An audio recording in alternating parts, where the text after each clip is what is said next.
Hello, friends. My name is Eric Cloward, and I'm the host of the Stoic Coffee Break podcast. And today, I am up in the northern part of Netherlands, and I will be interviewing Darius Foroux, who's just coming out with the book, The Stoic Path to Wealth.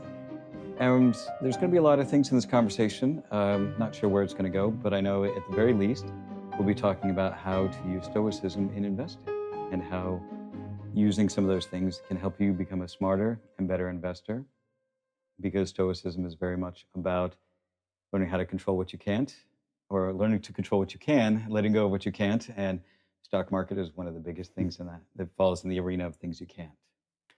So as always, thanks again for listening to this or watching this if you're watching the video on YouTube. And let's get started. So Darius, go ahead and introduce yourself and tell our audience kind of what you do. Yeah, so thanks for having me. It's great to connect with you. Podcast about Stoicism, definitely up my alley. So I've been writing online since 2015, and from the beginning I started writing about dealing with my own challenges at the time. I switched careers. I was living in London at the time and trying to climb the corporate ladder. And I, I, I knew it wasn't for me after a year, because I realized I'm an introvert. I prefer to control my own time, and being surrounded by people all the time isn't something for me. And I started to search for answers to what to do in my career, and I always return to books. Just double checking. Okay, I was recording. Go ahead. Sorry. Yeah. So when I'm confused or when I am stuck or overwhelmed or whatever it is, I always turn to books for answers. So at that time, I really discovered Stoicism because I was really searching, and actually I found it in Tim Ferriss's book, Mm-hmm. 4 Hour Work Week, because for years it has been the top book for folks who want to have a little bit more freedom in their career, try to start an online business, etc. So I learned about it, and I was like, yeah, this is exactly what I need. So I immediately started reading all of the classics. And when I started reading, I thought I need to write about how I am using this. Yeah. So I started writing, and I thought, well, why not just write a book from the beginning? So I wrote a book. It's called Win Your Inner Battles, and published it. And I thought, okay, I need to have a blog to talk about the book. And then almost from the beginning, well, I started to get some traction. It took a while before it really reached more people, but I did get some initial response from people. So I knew I was onto something. So that was really the moment that I started to take philosophy and Stoicism really seriously by reading, applying, and also sharing online. So that's how I really got started with this. Okay. Yeah, kind of similar to my journey in that I was listening to Tim Ferriss's podcast, and he mentioned William Irvine's book, A Guide to the Good Life, The Art of Stoic Joy, and said, this is a book that changed my life. And when Tim says that, he reads so much, and there are so many things that he finds helpful. But for him to say, this is something that changed my life, really that hit me. And the only thing I knew about Stoicism at that time, or Stoic, was the typical English term of being somebody who repressed their emotions. And so I was like, well, Stoic joy, that doesn't make any sense. So it intrigued me, and I bought the book and read through it once and got some stuff out of it, but I didn't have a lot of light bulb moments. And I was like, I should get more out of this. So I went back and got the audiobook and listened to it for my second time. Yeah. And that's when the fireworks went off. I went, exactly. I was like, this makes so much more sense. Life, it was kind of like life was kind of cloudy, and then suddenly it's just like everything clarified. Yeah. You find a system or a structure in the chaos. I think that's what Stoicism really does for most people, because we've all kind of seen some of the techniques like focusing on what you control and not focusing on outcomes and all of these helpful Stoic ideas. But we've never found a way of life or like a lifestyle to put everything together until like at least for most folks that I talk to, that's what Stoicism does for them. Yeah. It kind of encourages them to start living their life in a certain way instead of just going with the flow. Yeah. So I think that's the most beautiful thing about this philosophy. Yeah. Um, Yeah. Definitely. For me, what it's done is given me a framework that yeah, I can easily rely upon to look at any situation. yeah, That you immediately step into it and you're like, how can I handle this in a stoic way? So when I mm, first moved here, well, not when a few months ago, I got ended up getting scammed by a guy when I was getting an apartment, mm, and rather than losing my shit about it, being mad and yelling and screaming, getting mad at the world, it was yeah, like, okay, that was a dumb choice. I didn't listen to my intuition about that, um, and I'm just taking the steps I need to, going to the police and simple things like that. yeah, But I didn't really let it disturb me because yeah, I didn't want that to ruin my mood for days on yeah, end. And so for me, that was incredibly helpful. yeah, Um, so in your book, you talk a lot about how you apply it to your investing philosophy. And I think yeah, that's kind of the main thrust of the whole yeah, book. yeah. Obviously, you talk about how to manage wealth, but I think that it's very much about how to apply it to investing. So maybe you can give a kind of walk us through the main Yeah. points of that and what you think Stoicism adds to an investor's outlook on how they should view the market and deal with the market. Yeah, I think just like Stoicism is a way of life, investing is also a way of life. I think that if you start seeing yourself as an investor, I think you'll treat your money in a very different way. And the problem is that most people never look at themselves as an investor. They just think, I'm so and so, I have this and this job, and they might put some money in a savings account. But when it comes to investing, they think, well, that's for Wall Street or that's for geniuses or whatever, right?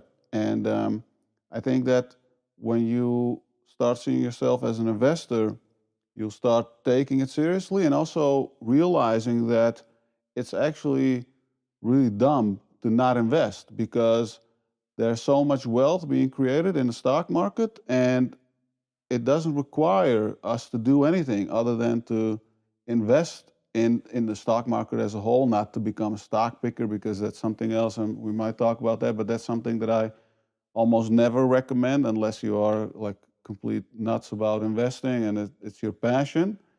Uh, like it has been my passion since I was like in my teens when I watched that movie Wall Street, Hmm. which was a cautionary tale. It was. But for most people, it did the opposite. So I wanted to be a Gordon Gekko at that time. But I realized later on that like the most famous phrase of that movie is "greed is good." Yeah. And then later on, especially when I read about Stoicism, I realized that greed is not good and it actually can harm your potential to build wealth. Because if you go after all of these flashy opportunities or meme stocks or cryptocurrencies or whatever, you get greedy, but you also risk ruining yourself. And that's the thing I feel like Stoicism uh, can help everyone with, because Stoicism, when you apply it to investing, gives you that framework for making sure that you don't ruin yourself financially, stay focused on the things that you control, while at the same time profiting from the system or capitalism or the stock market. Because, like we were just talking a little bit before we started recording, and we were talking about how the kind of capitalism works, and how some people are kind of harmed by that, or actually a lot of people, Hmm. to be honest. And but at the same time, we also can't change the system. That's one of the first things that we kind of learn when we read Stoicism, because I think that's one of the things that is so obvious when you read the Stoics, even though they didn't have capitalism at that time. Um, you kind of sense that they were also talking about kind of the system as a whole, or society as a whole, nature as a whole. You can't change anything about nature. You can't change the rules of society, but you can work with it and also not get frustrated by it, which is, I think, the first step, Mm-hmm. to not get worked up by it. Uh, the second step is not to get sucked in by it, Mm-hmm. to get on the hedonic treadmill. I think that's the most important thing you could do. I think even if you do those two things, you're already winning in life, Yeah, I can agree with that. right? And then the third thing I think that you can do for yourself is just to say, wow, look, this stock market has been going up for the past 100 years, or actually, like the stock market started in the Netherlands in the 1600s, I believe. Mm-hmm. And since then, it's obviously gotten more professional over the centuries, but it has always gone up if you look at it as a whole. There have been many years when it has gone down, Yep. but over the long term, it has gone up. So for me, as someone who was always interested in investing, I tried that whole Wall Street thing and picking stocks and trying to see if I could get rich quick. And I realized it's almost impossible because the odds are against you. And all of the folks that you see online, those are the lucky ones. I don't think that like an 18-year-old day trader who made a few million did it because he's so skilled. It was because he was lucky, Yeah. and it happens if you have millions of people trading stocks or cryptocurrencies. It's natural that there are a handful of folks who make a lot of money with it simply by pure luck. So I realized that's not a game that I want to play. And then I thought to myself, what is a game that I do want to play? Well, it's a game that really is more aligned with Stoic principles of having patience and not going against your own nature and being calm and making sure that you prioritize the long term over the short term. And as I started on this kind of thinking pattern, and it actually took me a few years to kind of come to the conclusion that if I want to invest in the stock market as a Stoic, I just need to see it as something habitual, and I need to pick the most solid investment vehicle. And for me, that's the S&P 500 index. Mm-hmm. To invest in an ETF, low cost, and it simply just tracks the market. So no stock picking involved or management fees, etc. And I just need to do that habitually every single month. And if I do that and then just let it go, I can just see it compound over the years. Because one thing that we can bet on is that as long as the economy keeps growing or stays alive, the stock market will go up. And some folks say, yeah, what if it completely crashes? Because, like on YouTube or on Mm-hmm. Instagram, you always see these doomsday thinkers, Yeah. right? Biggest crash coming and those Exactly. things. And I always say, if that really happens, your savings account is also not going to save you. Exactly. Yeah. If the end of the world happens and the Yeah. the whole market crashes, then Yeah. having your money in cash or in the bank isn't going to Yeah. do you any good either, because then Yeah.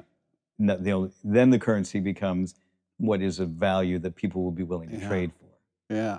And yeah, so agreed. Exactly. I know that for me, I've tried doing some stock picking. I'm not very good at it. And I look back on my Robinhood stuff and be like, oh man, I don't make very much on that. So when reading your book, I recognize that in myself, I'm not the type who has that passion to go chasing stocks and Yeah. figuring out all of these things like that.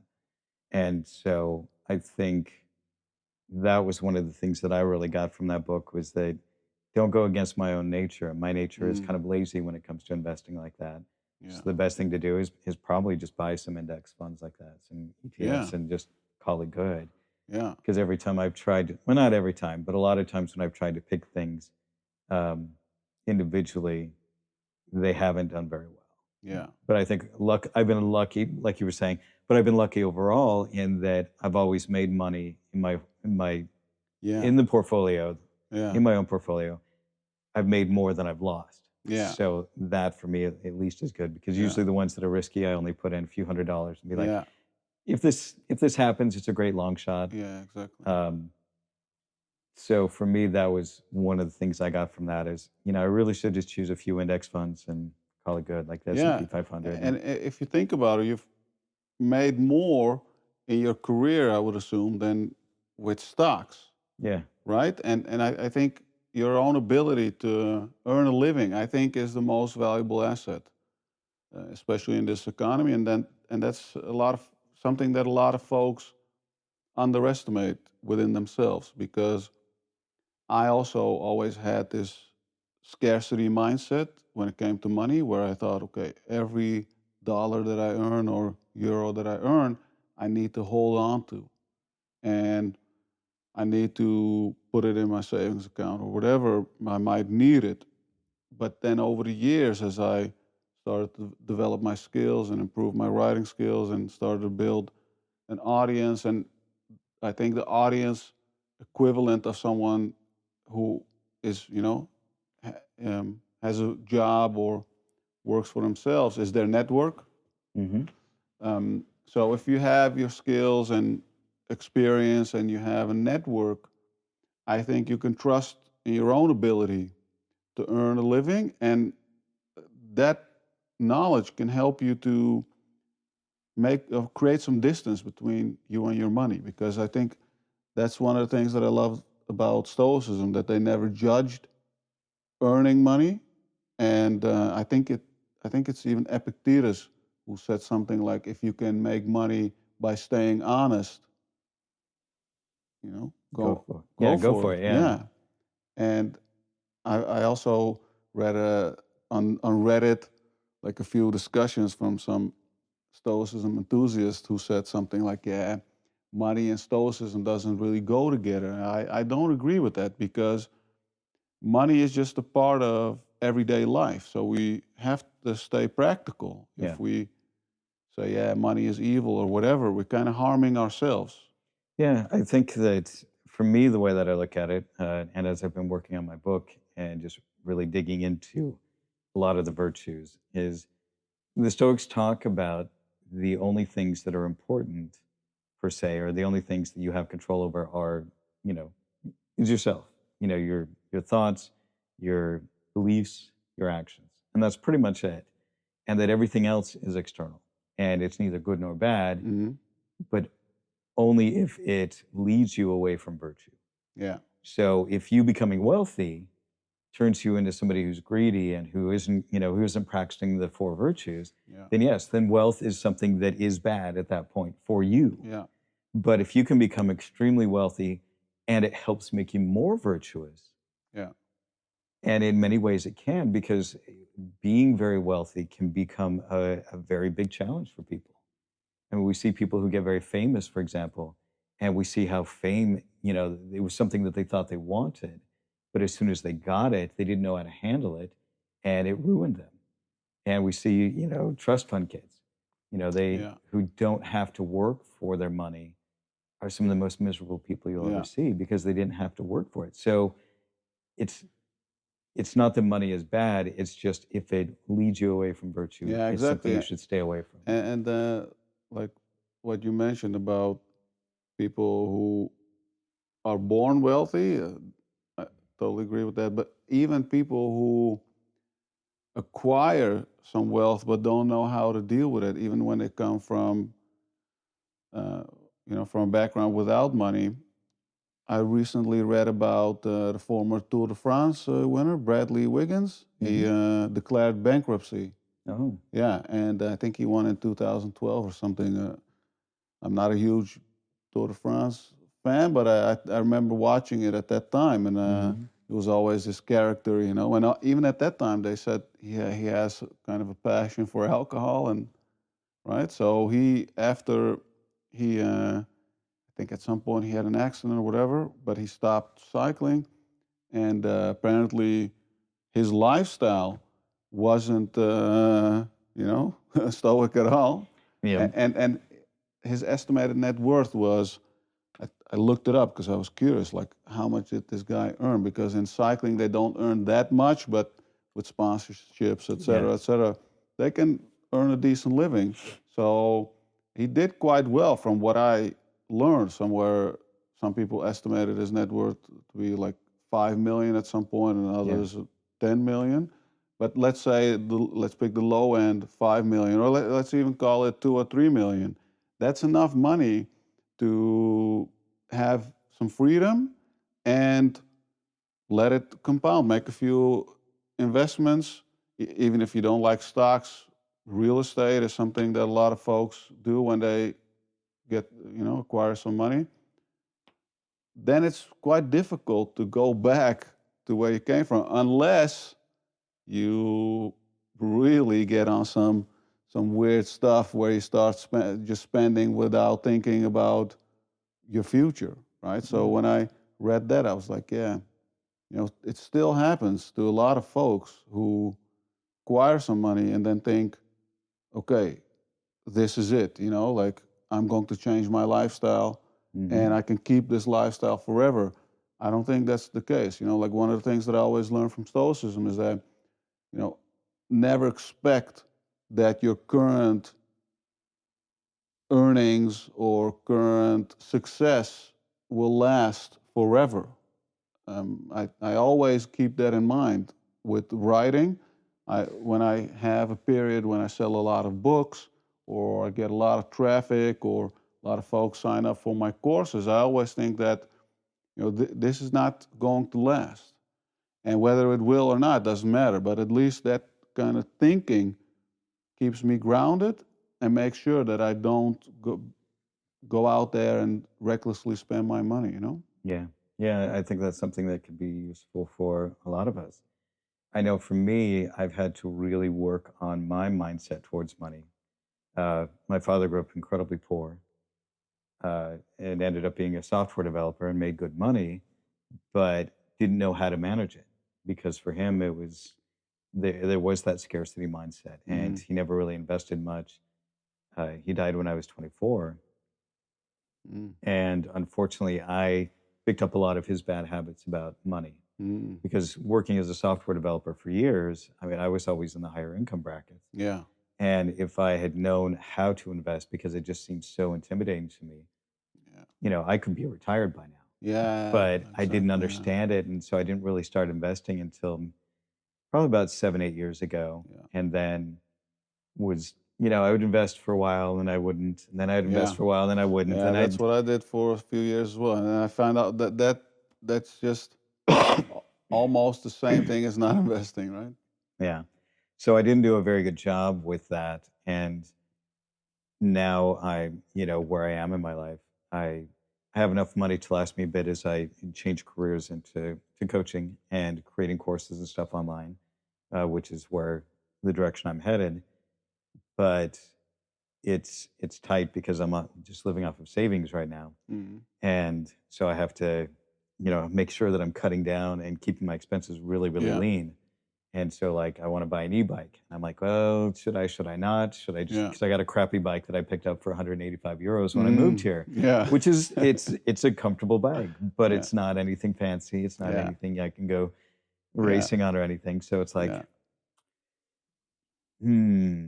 So it's for me, I would like to get to where I have that more abundant mindset and looking at how do I invest my time and my effort Yeah. into myself and my business so that I get the kind of return I want Yeah. while keeping my expenses very low right now. Yeah. Exactly. Yeah. Well, I haven't really upgraded my lifestyle for as long as I can remember. Yeah, I did buy a new car like a year and a half ago, but I still live in the same apartment. Um, I have about the same level of spending that I have had for the past, I don't know, like 6, 7 years or something, except inflation where things have been going up. But I Yeah. haven't gotten myself into situations where I am forced to spend more, as in having a big house, Mm-hmm.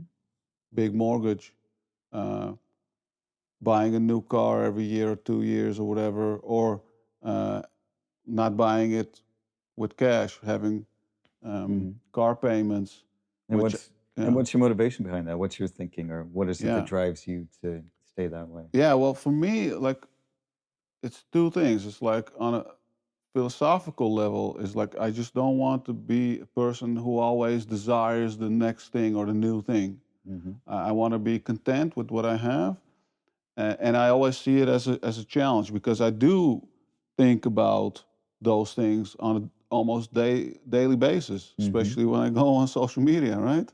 Like, Hmm. oh wow, that's a really nice car. I can buy it. Why shouldn't I, right? Yeah. And then I start journaling or start thinking about it. It's like, why? What's the point? I drive from my home to the office and then to the gym, and I might go on a road trip Yeah. once or twice a year with my partner, and that's about it. That's how much I use the car. Exactly. So basically, the way I'm kind of paraphrasing here, but it Yeah, sounds to me like you want freedom. yeah, 100%. Yeah. Yeah, so that's that exactly. On a philosophical level, I want to have emotional freedom where I will never want to be in that place where I attach my self-worth to my the things that I own. So that's the thing that I'm scared of, I would say, right? That's something that I don't want to be because it's very easy to see that around you or when you go online, etc. So that's the thing. But on a practical level, I I also want to make sure that I always live below my means. And okay, let's say you start earning more. Does that mean you could also increase your means? You can, in theory, if you are comfortable with that. Personally, I feel like I'd like to have a bigger buffer, and that also partly comes from who's your inspiration, right? Like for me, it's Warren Buffett. I Hmm. look at him and it's like he lived in the same house for like 60 years, drives the same car for like 6, 7 years or whatever it is until he thinks it's like a good deal to get a new one compared to maintenance and etc. So he turns those things into a practical decision, Hmm. and I do think that's true, right? Because um, when a car is a little bit older, you end up paying for parts and repairs and whatever. So that's also kind of a mental strain. So I always look at how I can live a peaceful and tranquil life, and then I try to see how I should make my decisions. Whether Hmm. it's financially, emotionally, practically, where to live, and etc. So I just want to have the least amount of friction, while also at the same time challenging myself. Yeah. Yeah, and that's one of the things that's interesting, and within Stoicism, and I have people write to me all the time about that. It's like, how do you be content with your life, but still not just acquiesce, not just give up on life? Just Yeah, say, "Well, I'm yeah, content," exactly. Yeah, so you never achieve yeah, anything. Because if we look at the Stoics, obviously they achieved a lot, yeah, and they were very active yeah, in everything that they were doing. I mean, Marcus Aurelius, obviously, most powerful man in the world. yeah, Seneca was very prolific writer yeah, and statesman, and was a businessman as well. Zeno was a merchant. yeah, He was very wealthy, yeah, actually. Epictetus, got himself freed as a slave, yeah, and then became a teacher, and then eventually just retired, yeah. but enjoyed living a very simple life. So, how do you, or what are the things that you do in your life that help you to be content with what you have while striving for more? Yeah, yeah. I always want to prioritize mental growth over anything else. The feeling that I get from writing a great article or even like finishing a very interesting book where I feel like, wow, I've really learned something new. For example, I recently, well, I haven't finished it yet, but I'm reading this book called Against the Gods by Richard Bernstein, or his last name is Bernstein. It's about risk management, the history of risk. Don't really recommend it for most people. It's a bit dry. But it, it's very dense. There's a lot of knowledge, a lot of history um, of the economy, of math and how people looked at risk, etc. There were even certain parts that I skipped where I was like, yeah, it's a little bit too much for me. Yeah. But like when I have that kind of intellectual exercise of reading and thinking, journaling, taking notes, highlighting, that's stuff that really gives me energy. And I feel like, okay, now I can use this to become a better thinker or better investor, a better person. So for me, that is really always the most important thing to progress mentally and on a on a lifestyle basis. I do think it is a little bit important to kind of also because I don't want to live a very stringent life where I'm like, yeah, I need to count every penny because then I feel like you go back to that scarcity mindset, Yeah. right? And um, I feel like that's very difficult to balance because how do you know, right, when it's time to maybe buy that nice car that you want or go on that luxury vacation or something that you want? So I feel like that's something that I don't think there's like a universal answer. I feel like that's something, yeah, when it's the time and when it feels right. That's how I look at it. When I feel good about it, I'll do it. You know, like the example I gave of buying the car, or yeah, what's another example? Like yeah, I love tech as well. Like I love my devices. I don't have the urge to buy a new iPhone every year, but every 2 years I feel like okay, I like it. Yeah. I feel good when I have a new device.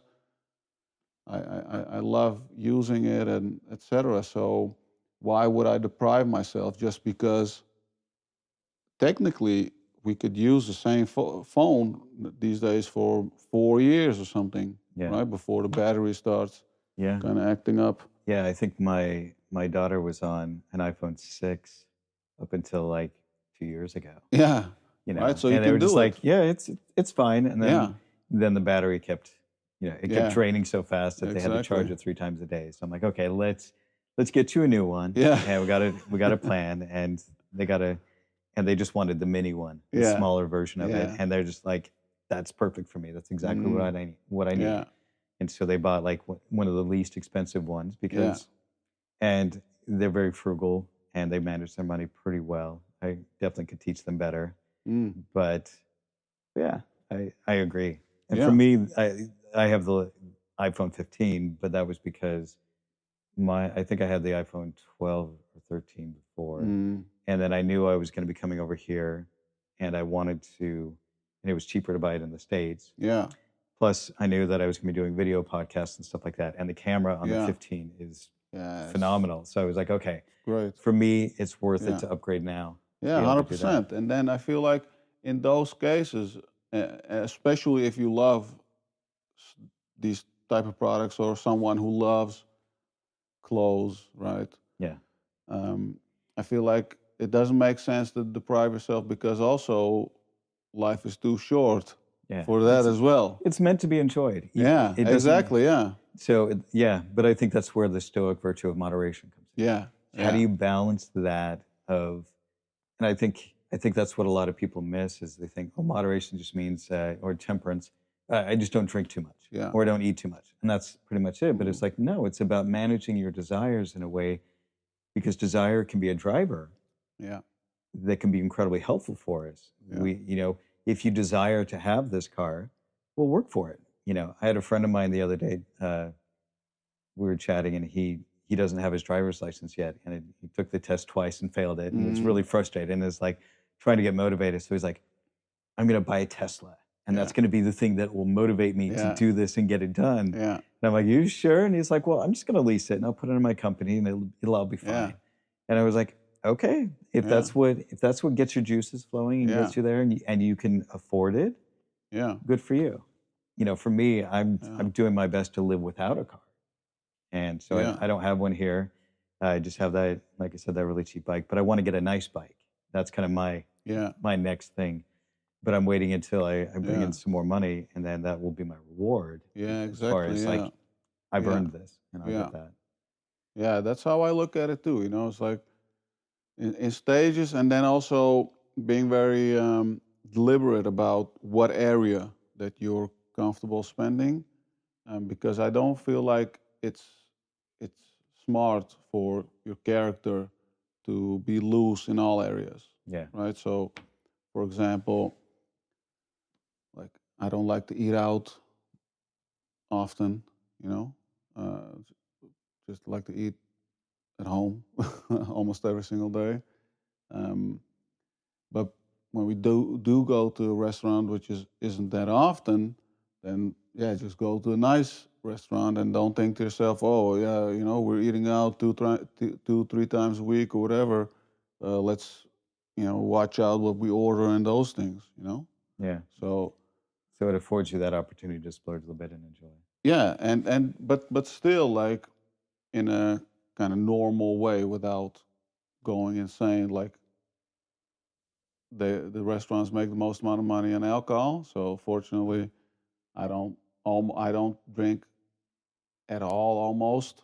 Maybe a few times a year, and then I'll drink one glass, but mostly at home, Hmm. right? So, because, yeah, I don't know. It's just not my thing, like going out and ordering a bottle of wine and those things. I, I just feel like, yeah, what's the point? So, I feel more comfortable with the lifestyle as a whole because I can see that for me it makes sense. There are some areas where I don't want to hold back, and there are a lot of areas where I just like, yeah, I ignore it, Yeah. you know? Don't even need to give it any Yeah. attention. So what would you say in your experience with writing about finance and stoicism over these last few years? What would you say is the biggest thing or the biggest struggle that most people have with investing properly? Yeah. Yeah, I think the biggest challenge is what you mentioned, that most folks are intimidated by the stock market, because I do get it as well. Like most folks know it from CNBC or like your local finance channel. We have one in the Netherlands as well, RTLZ, and there are always these folks in suits, and they use big words, and they talk about all of these financials and this and that, right? And then you think that's the only way to invest. And most people never find out other ways to invest because I don't think it's really Uh, I don't think there's much incentive for the financial industry to push like passive investing in an ETF, Mhm. um, because I don't know, somehow the system probably works better if more people try to Yeah. Well, trade stocks. yeah. Well, you get the volatility in there, Yeah, and that's where people are going to make money. If it's yeah, just this nice long even curve, yeah, then you'll make money in the long run. yeah, But if for the people who want to, to capture those short-term gains, then the up down is yeah, much better for them. yeah, exactly. And there are a lot of folks who exactly that's what they love and that's what they try to do, and they almost see it as gambling. Yeah. So if they can make some money, they're happy. But yeah, like that that intimidation factor, I feel like is the most important thing, most important reason why most people don't invest. But because I do think that everyone realizes that they need to do something with the money that they earn, especially when you start saving a little bit and then you have enough savings that you can live off for like 6 months, whatever that you're comfortable with. Most people start to think about, okay, this money is sitting on my bank account, even if it's a few thousand extra, right? And then you think to yourself, what should I do? And then maybe you're at a birthday party and someone's saying, yeah, I made a lot of money with this cryptocurrency. And then you think, oh, wow, what if I could turn my 5,000 into 10? Let me try that. And then you get burned. And then you're like, yeah, I'm never going to invest again. Yeah. Yeah. And I know that in the crypto stuff over the last few years, Yeah. plenty of people have done that. I did some crypto stuff for a number of years. Ended up overall doing very well. Mhm. But then everything kind of went bonkers for a while, and I just kind of got burned out on it. Yeah. And so I haven't done anything with it. Yeah. I own a little bit of Ethereum. Mhm. I think like maybe two or three Yeah. Ethereum, ETH, and Yeah. I'm good with that. Yeah. And a little bit of Bitcoin. And unfortunately, I owned a whole Bitcoin, Mm. and it dropped down to 16, and my average cost was 14,000. Mm. It dropped to 16,000, and I needed some money to do some repairs on my house so I could get it ready to sell. So I'm like, Okay. fine, I'll sell that. Yeah. So I only made $2,000 profit on it. Yeah. Within less than a year, it was up to 65,000. Yeah, that's another thing. And I went, oh, What a lot of man. people have when they are picking stocks, they sell too soon. Yeah. Yeah. Well, this one, it had gone up to 60, then it dropped all the way down to Yeah. 16. And I was like, you know what, at least I can break even on this Yeah. because it didn't look like anything. And then suddenly, Yeah. 6 months later, it was back up to 65. Yeah. I was just like, oh, man. Yeah. That's the emotional roller coaster that I feel like you want to get off as a passive investor or someone who's just investing for the long term. Yeah. Let that for the guys or whatever people who are glued to their screens. Yeah, and for me, I was in a place where I needed the money. Yeah. So it was like, okay, otherwise I would have just held on to it, Yeah. let it ride. Yeah. But I needed the funds, and it was either that or sell some stocks. And that, as soon as you sell your stocks, and you have, the capital gains and everything on that. Yeah. So I was like, okay, well, let me just sell this off, and I'll be done with it. And then, like I said, it just took off after that. I'm like, oh, crap. Yeah. But it's again, looking at it stoically, it's just like, okay, that was an opportunity that got away. Yeah. And there's nothing I can do about it. So exactly. I could either let that ruin my mood for days, or I could just be like, well, it happens that way sometimes. Yeah. And not thinking to yourself, I need to chase that again. Yes. I need to kind of mimic that or find the next Bitcoin or the next hot stock or whatever, Yeah. And then you get into this cycle that generally doesn't lead to success. So, Yeah, very, very true. yeah. So do you only invest in just S&P 500? Yeah, so That's it? yeah, I have this this rule that I created for myself that I call the 90-10 rule. And I do for the capital, all of the money that I'm currently putting aside for investing, I invest all of it in stock market. 90% of that goes to the S&P 500, and then 10% I use to pick individual stocks. And then the ratio can sometimes be like 85-15, or maximum I feel 80-20, because otherwise the risk-reward ratio starts getting a little bit messed up where you have more odds of bigger losses, because especially if you do the 90-10, even if your 10% doesn't do well or you lose 10%, if the S&P keeps doing well, you'll still progress and build wealth. So I think it's a great way to set yourself up for success while also potentially earning a little bit more. But I only think that's worth it if you've built up a little bit of a portfolio. If you're kind of investing or picking stocks with $1,000, I don't think it's worth it, because you can earn more in your job, or if you aim for a raise, if you put all of your time and energy into getting a raise or a better job offer, feel like it's a better use of your time than spending hours a week on trying to pick a few stocks, and then you invest a few $100, and then even if you have 100% return, you still made a few extra $100. Well, congrats, you could have made that with a raise every single month. Yeah. So that's how I look at it. But that's how I set it up, And then I never want to own more than like in that 10 to 20% area. Never want to own more than 3 to 4 stocks, because I feel like this is what Warren Buffett calls the LeBron James analogy. Like, if you have a top player on your team, it doesn't make sense to go with the 18th player. So in a similar way, if you have like 10 stocks you like, just stick to the top ones, and that's how I deploy the additional capital. And in general, I don't pick the stocks that are already in the S&P. Mm-hmm. I want to pick a couple of stocks that are not in the index, unless, like right now, as we're speaking, I started a position in Tesla a while ago because they underperformed the market for the past 2 years, and it's a cyclical stock where in general, like now, when car sales are low and we're in kind of a car business recession, stocks kind of usually bottom at some point. We never know when, so you need to have a long-term approach to it. But combine that with the fact that I also love Tesla cars.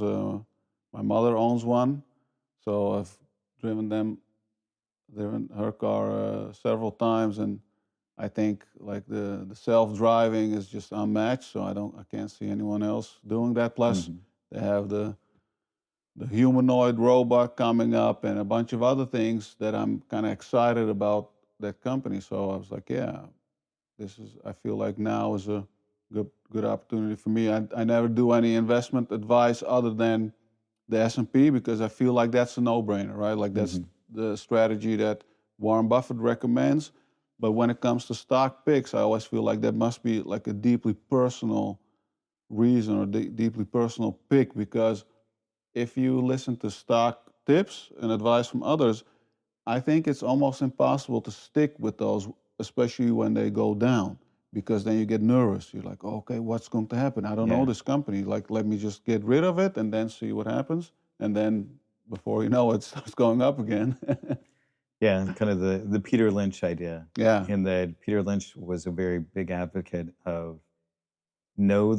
buy companies that you use. Yeah.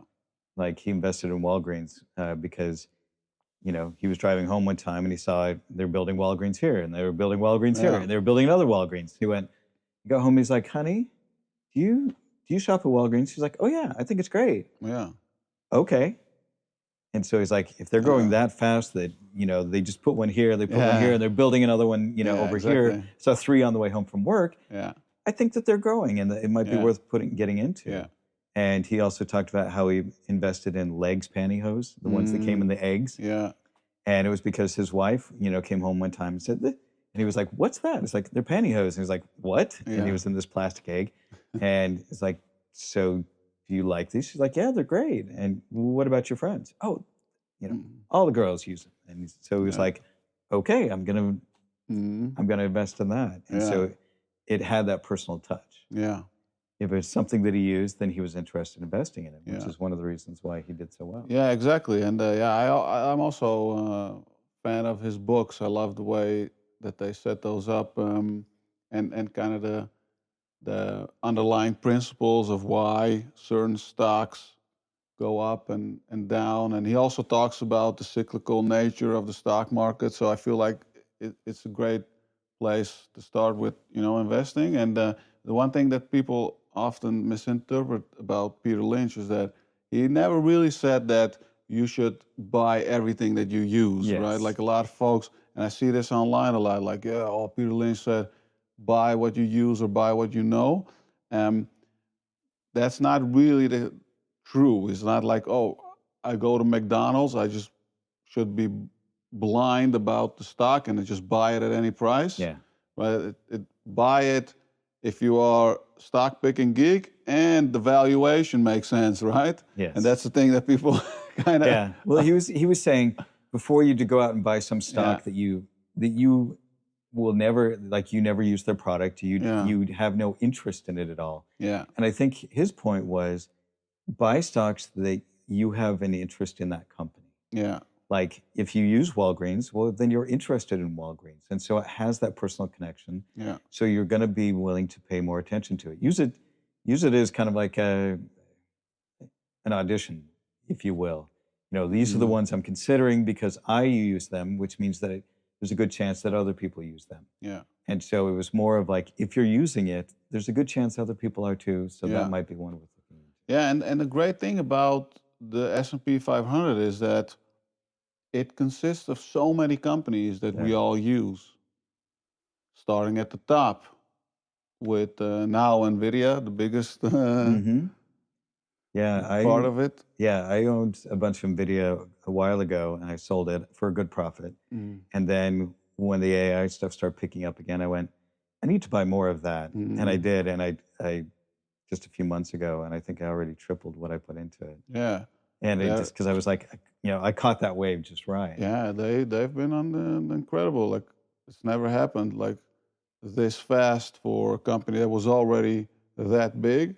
But yeah, like Apple, Amazon, Microsoft, Nike, the list goes on. Yeah. All of these great companies, one after the other, whether you like their management or philosophy or business or not, there are all of these brands and companies that we use and where we get our gas from, and they operate globally. That's another thing that some folks ask is like, okay, if I live in Spain or if I live in Australia or I live in, I don't know, Brazil, does it make sense for me to invest in the S&P 500? And my answer is yes, because no matter where you live, almost all countries have access to Apple products and Microsoft, et cetera. So they're global companies, and they are active in your country. So I think it makes sense to bet on the biggest companies, and they so happen to be located in the U.S., but they're active globally. So I feel like that's just the smartest and quickest way to wealth creation. So this is why I feel like that's the best option. And that's also one thing I learned from Stoicism is to not be judgmental or not have any personal preferences or not be nationalistic and think, oh, just because I live in the Netherlands or Germany, I should invest in, the local stock market. I don't think that should be a factor. The factor should be, okay, where do I have the best opportunity to compound my money? So Yeah. So in a way, your book actually is kind of a very boring stock book. It's like buy the S&P 500 and then play around on the side with some other things. yeah, it's the advice. I basically just start out in the beginning. It's like, okay, everyone says this is the best technique, but the technique doesn't matter because if that was the case, everybody would be investing now. The most important thing about investing is managing your emotions. And that's what the book is about. Teach folks techniques and principles for managing their emotions, because I think if you're not able to manage, then you either at some point, whether it goes down or up or whatever, or you feel like, oh, I need that money, then you get out of it. And as soon as you stop, you destroy your chances of becoming wealthy over the long term. And when I talk long term, I generally talk 20, 30 years. Yeah, I think that's really important, is that we often just look at it going up and down all the time. We're like, oh my God, and freak out about it. I know that when I was heavily involved in crypto a number of years ago, there was definitely a lot of that, a lot of FOMO.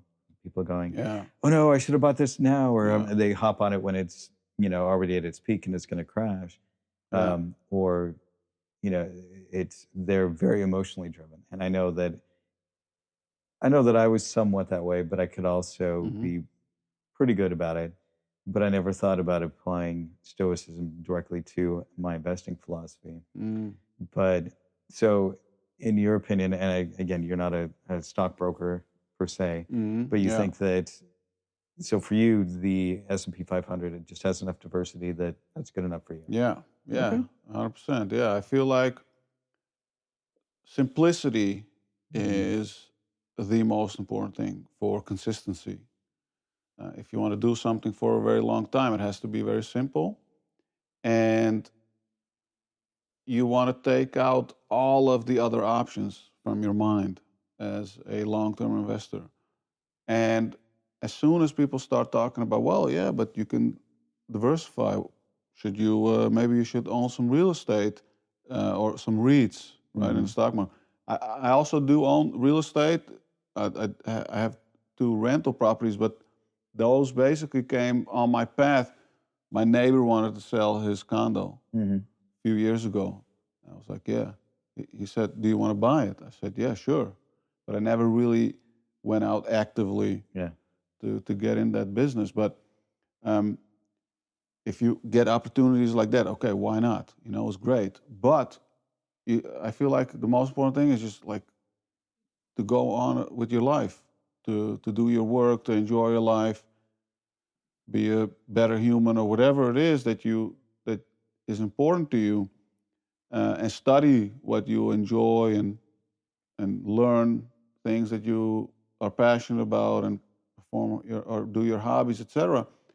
And then just have a very simple strategy that works. Well, what about gold, you know, or what about international stocks? Should I have Mm-hmm. some exposure there? And what about rebalancing? As soon as you start talking about that stuff, you lose like 90% Yeah. of Yeah. It gets pretty complicated, the and I people, you know. And yeah. even for me, like I've been investing since 2007, and I specialized in finance in grad school. And when I think about rebalancing and making it a very active approach, I'm like, yeah, I just don't like can't be bothered with that stuff. I just don't want to do Yeah. that. You know, I want to just make profit from the S&P 500 because it just keeps going up because that's where basically capitalism just gathers, you know, in the stock market. And then because I love like following companies and I want to pick some stocks here and there, that's what I want to do. I don't want to be like a portfolio manager. I don't want to hedge my portfolio. I don't want to play around with options and futures and gold and any other thing, you know. And so they say, oh yeah, maybe you could earn more, you know. Yeah, fine, great, but I don't care other than the fact that I'm already doing okay with the S&P 500, and that for Mm-hmm. me is good enough, you know. If even if it does 8 or 9% and it doesn't do the 10% that it did, you know, on average post World War II, I'll be content with that, you know. So I feel like that's the most important thing for me as a stoic investor. No, that's very true. And I'm thinking through some of my investments right now, and I think I'm probably going to have to change some of them. Mm. So I'm like, because Yeah. I want to be that more active investor, but I'm not. Mm. It's not my passion. I remember years ago I tried to get more passionate about it, and it's not never been my thing. Mm. Um, like I fell into tech because I found it interesting, and I found it I like creating and building things. And so Yeah. for me, when I fell into software, it was because, hey, I'm building something. I'm Yeah. creating something. Look, Yeah. I do this stuff, and then you can click on buttons and things happen, and it was very cool. Yeah. So for me, I'm much more driven by creating something than I am driven by, Yeah. how much money can I make on this thing and making trades. I tried Forex for a while one time. Mm. Oh, Yeah. that was an emotional roller coaster. Oh my gosh. And this was long before I found Stoicism. Yeah. But I remember I put $500 into an account and I would try trading, I think it was Japanese yen and the Mm. British pound and trying to arbitrage that. And I went, I was with this group and they were all talking about how great it was, and you can Yeah. do all these things. And every time I made a trade, I pretty much just, you know, Yeah. and even, and I would just be like, I could feel that Yeah. stress Yeah. um, coming through. And so I finally reached a point where I was just like, you know what, I'm going to close this account, pull Yeah. all my money out of it because Yeah. it's not worth the stress. I feel Yeah. like I'm going to have a heart attack because Yeah. I'm so worried about this. Yeah. Yeah. And I can kind of relate to that also a little bit. I had a while when I got into futures trading, S&P mhm, 500 futures, and especially when there's not a lot of volatility, when the market is somewhat stable, like it is now. We haven't had like I think even like a 1% move in the S&P for like months or even this year. Um, and there are not a lot of crazy swings. Then when you start, that's one of the worst things that can happen to you as a beginner. If you start in like a period when everyone is making money, then you start thinking you're a genius. And mhm, that's when I started with futures trading. I think I can't remember when. I think before the trade war. I don't know, like 8 years ago, something like that. And then I got back into it again in 21 when it was also still stable before the crash. And then I start thinking, oh, okay, like this is a great way for me to earn some extra money mhm, as a short-term trader. And when it when the market turns against you, your system or framework or whatever that you had and you used before just doesn't work at all. And then you lose everything that you made over 6 months in like a week or two. yeah, And then that feeling, that's one of the worst things, yeah, because it's frustration, anger, everything that you can just think of. So I also had a couple of those types of experiences where I was like, yeah, this is just not worth it. I love picking stocks. I love that whole game. I just don't want to have too much money on the line. Plus, I don't want to be attached to it, where it starts to impact my mood and it starts to take me away from my main task in life, which I feel is writing. So mhm, that's yeah, something that I think a lot of people can relate to, especially in the last few years where it's become more mainstream to do any type of trading, whether it's Forex or crypto, and so many young folks get into it because mhm, of social media. yeah. So everyone falls for the same trap. Yeah, and because they get lucky on a few things, they Yeah, suddenly think they're a genius at it, yeah, and then they write it up. And we saw that with the crypto bubble that happened a yeah, few years ago. Everybody's like, "See, yeah, crypto's great, it's yeah, everything." And then when it crashed, you'd be, "Oh my God, what yeah, happened?" exactly. Yeah, Yeah, it was pretty bad. And I'm there was one crypto I was invested in was doing pretty well, and it I got lucky in that I just happened to be watching it one night and noticed that it went from like $60 down to 53, down to 38, like in a hmm, really short amount of time. And I was like, this is not good. And so yeah, I put my trade in, was able to get rid of it. Um, and then I texted my daughter had invested some into it. mm, Um, and I was like, you need to sell this now. yeah, And they were like, okay, and done. And I said, I'm sorry I didn't get to you sooner. I was watching it and I wasn't sure when to get out. So I got out and I did fine with it. But it eventually went to, I think the last time I had checked on it, it was 0 point, and I think it was like 20 zeros, yeah, 49. yeah. And it had been like $63 at its peak. Yeah, that's nuts. Yeah, that's the financial ruin that I was talking about. I think it happens to a lot of folks. And when you have an experience like that, when your money really goes to zero, then I think it's very easy to say, like this is not for me. Yeah. I could rather stay away. Yeah. Very, very true. Yeah, And I think that I can appreciate your investing advice because it does have it ticks all the boxes. It's simple to do. is something that has lower volatility. So you may not make as much money as if you were trying to do it, but that lower volatility also helps keep your emotions a little bit more Yeah. straight. It's diversified in that Yeah. if you just do the S&P 500, that's 500 companies you're invested in. Yeah. So you are creating a large portfolio just by buying one ETF. Exactly. Yeah. And so it takes care of all of that Yeah. for you, and you don't have to do the rebalancing and everything like that Yeah. because it's already done for you. Exactly. Yeah. And So it covers all industries that you yeah, can think of, from actually real estate to energy to tech, which is of course the largest portion. But I think that's the beauty of the S&P, because the S&P rotates based on market cap, and the market cap is determined by the economy, and or in fact how well these companies perform in the economy. So you can basically hold that investment strategy for your entire lifetime, because while for a lot of folks it's almost unimaginable to think that Apple won't be one of the biggest companies in the world in maybe 10 or 15 or maybe even 20 years, but it's more likely that they are not,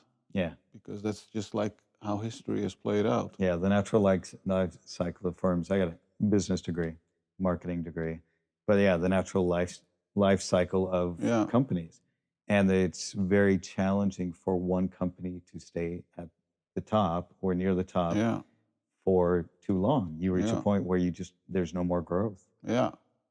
And the economy just moves to other things that are Yeah, more up and coming and become all of a sudden more valuable, right? Like we had, you just go back like several decades, or during World War II, and the decade after, steel companies were the most important companies in the economy, yeah, right? So they were also the most valuable ones. Um, and then we had a phase of electronics. GE was the largest company. And we're actually in that phase now where we had Apple leading the pack for so long because they made such an impact on the world, and it is still one of the most important companies. But now we see the shift towards AI, and Nvidia is becoming now the biggest company.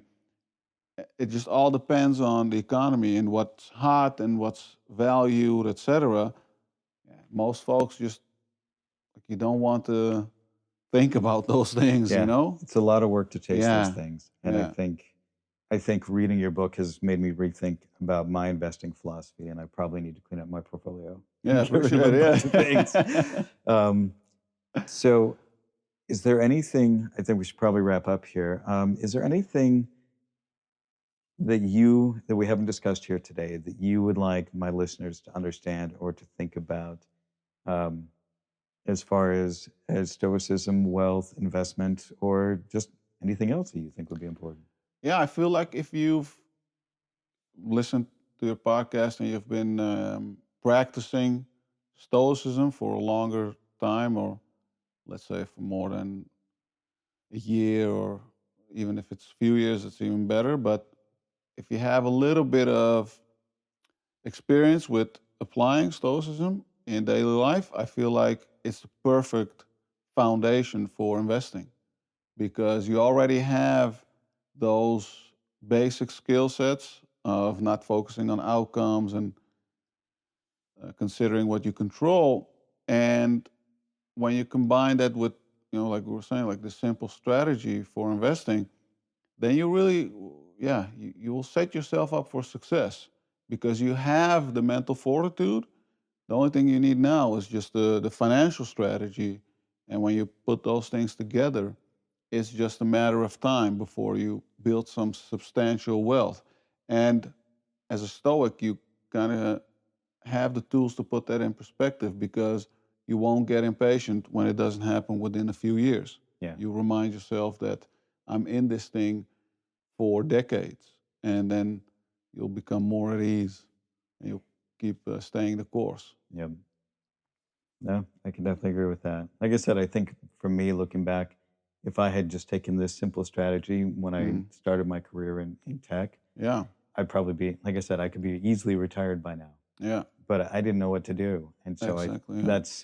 that for me was why I think it was important reading your book, because I was like, this is a very straightforward strategy, and hopefully my listeners will be able to take it on board and make some wise Yeah. decisions about their investments. Yeah.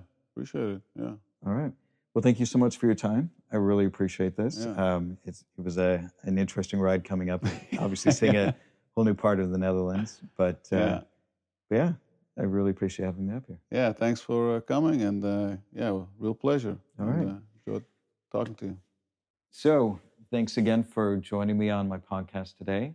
Again, this is Darius Foroux. His book, The Stoic Path to Wealth, comes out. Is it out yet? July 16th. Comes out July 16th. I highly recommend it. It's well written. It's a good read. Gives you a little bit of history about investing and how to think about investing. And it gives you the simple strategy that he has, but if you want to become more of a stock picker type, it can help you develop the mental fortitude to be able to pick stocks without losing your mind. And I think that's something we could all handle in our investments and our finances. So thanks again for listening. As always, be good to yourself, be good to others, and thanks for listening. Hey friends, thanks again for joining me for this podcast with Darius Foroux. I really appreciated his interview. It was enlightening for me to work on my mindset for investing, and I hope that you can get something from that.